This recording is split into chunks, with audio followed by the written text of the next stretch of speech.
এইমাত্র বাইকটা পার্ক করে পানসি হোটেলের সামনে চলে আসলাম। এই সেই বিখ্যাত পানসি রেস্টুরেন্ট সিলেটের, যে আসে সে সবাই এখানে। ওকে চলো ছোট ভাই, টাটা, জায়গা।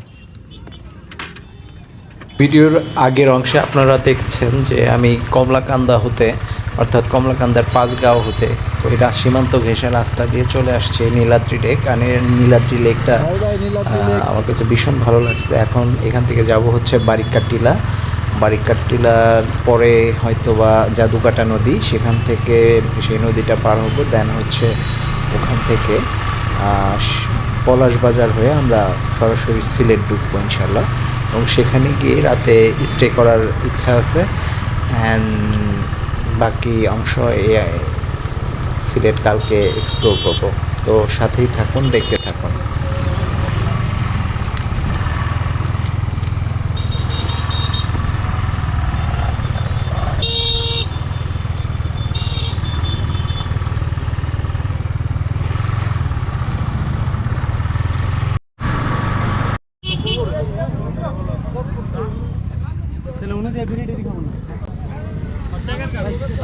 এই জায়গার নাম কি?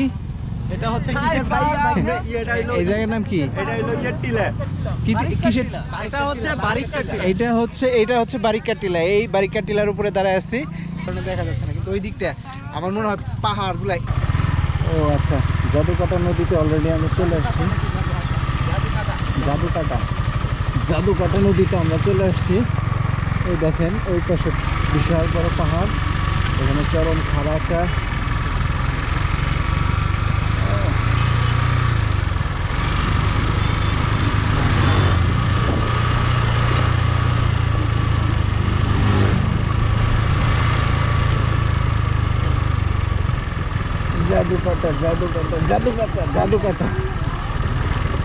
জাদুকাটা।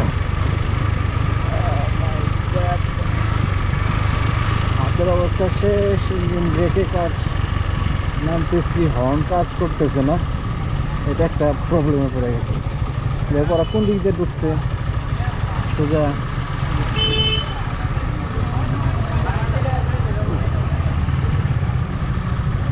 আমাদের এখন ফেরি পার হইতে হবে। ওরে বাবা, ব্যাপক খারাপ এটা।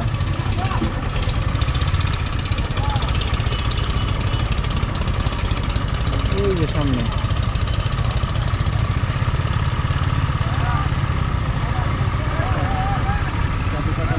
জাদু আছে ভাই, ওটাই জাদুকাটা নদী।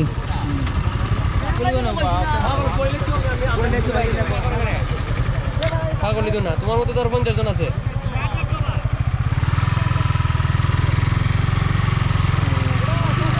জাদুকাটা নদী তো জাদুকাটার মতোই, হ্যাঁ তাই না ভাইজিৎ? ব্যাপক খারাপ কিন্তু ছিল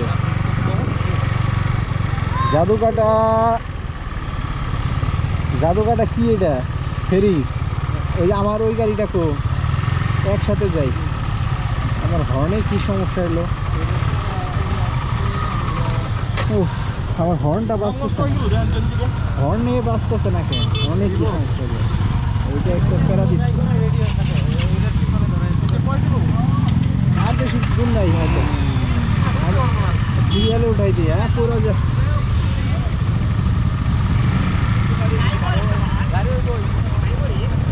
সবগুলো বাইক যাবে, এতগুলো বাইক। পাহাড়গুলো বিশাল বিশাল পাহাড়, কিন্তু মেঘের কারণে দেখা যাচ্ছে না, কুয়াশা কিছুটা। তার মানে ওই দিকে গেলে কি পরিমাণ বড় বড় পাহাড় পাওয়া যাবে। সত্যি অসাধারণ একটা জায়গা আজকে এক্সপ্লোর করতেছি। কষ্ট সার্থক, বাট বেশি কষ্ট হয়েছে, অনেক কষ্ট হয়েছে, বাট কষ্ট সার্থক। চোখের ভিউটা বর্ষাকালে আরো কষ্ট বেশি হয়, বর্ষাকালে আরো সুন্দর বেশি। আপনার যাবো, আজকেই যাবেন রাতেই? গাড়ি নেই তো, আর রোডটাও চিনা নাই। চিনা থাকতো বা গাড়ি থাকতো, ঢাকার গাড়ি বা আপনার ঢাকা টাঙ্গাইলের পাশাপাশি। আপনি চাষ করতে যাবেন? হ্যাঁ। আপনার বাইক নাই? হ্যাঁ, আমরা 2 গাড়ি। আমরাও 2 গাড়ি।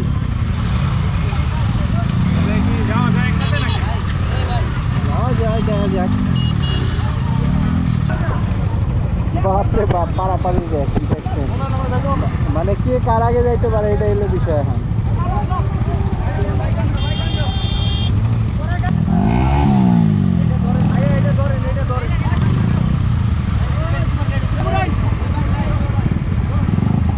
ভাই আস্তে আস্তে যাই যান ভাই, নাহলে পড়ে যাবো গা, আস্তে আস্তেই যাই।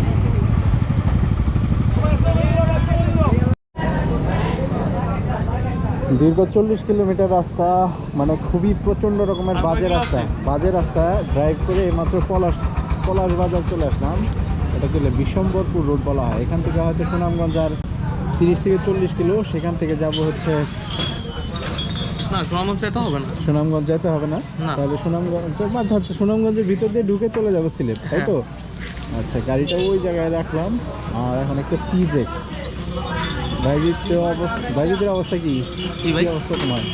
ভাই আসি ভাই, অবস্থা খারাপ হয়ে গেছে, হ্যাঁ, মাথা একদম বসে গেছে ভাই। এখন একটা এই যে টাটকা চা খাইলে মোটামুটি আমাদের 3-4টা চা দিয়েন তো। আমাদের তো চা দিয়ে দিছে 4টা, এই 4টা আমাদের। 4টা চা, আচ্ছা। আমরা পিকচার নেবো, এর জন্য ওয়েট করতেছি। এই 4টা চা এখন খাবো। আমি এখন আমার আইফোন দিয়ে স্টোরি করব।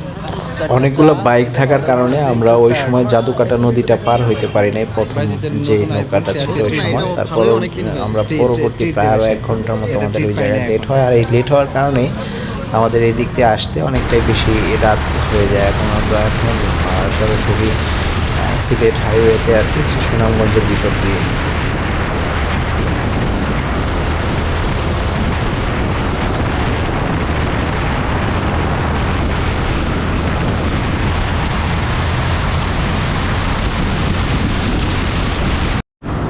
আমার পেছনে বলে অসুবিধা হয়?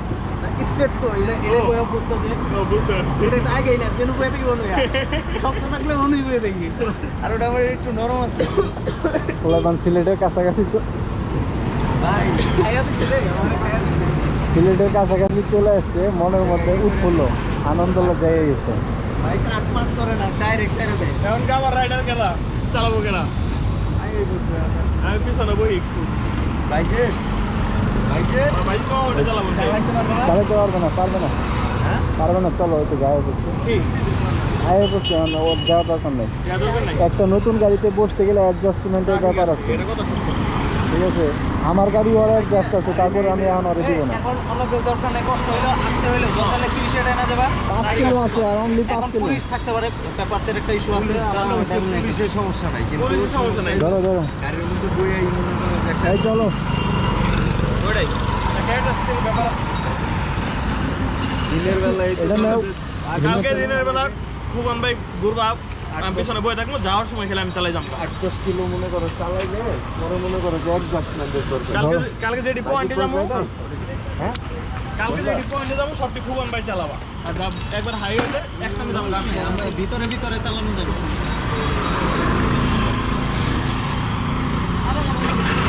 রাত 9:45 বাজে।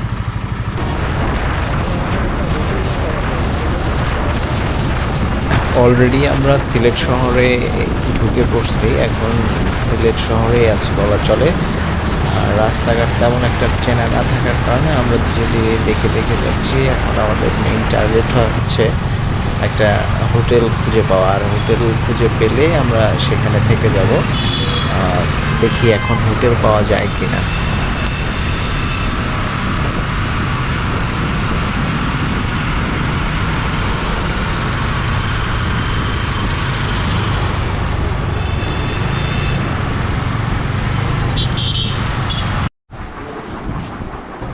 এই হচ্ছে আমাদের রুম।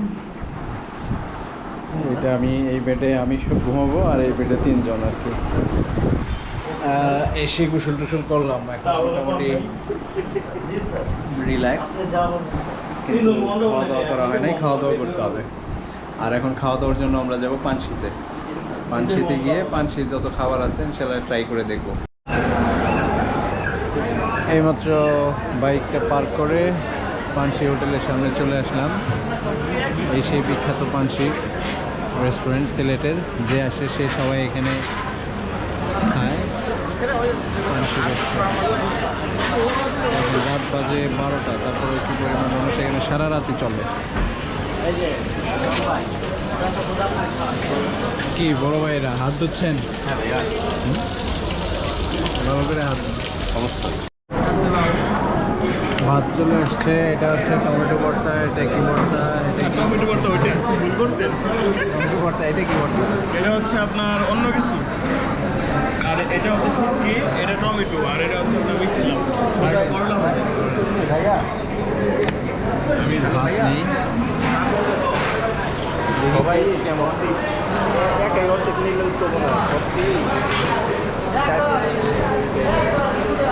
এই বাজে এসো।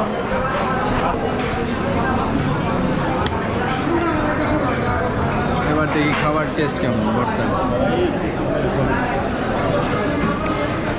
দারুণ টেস্ট কেমন?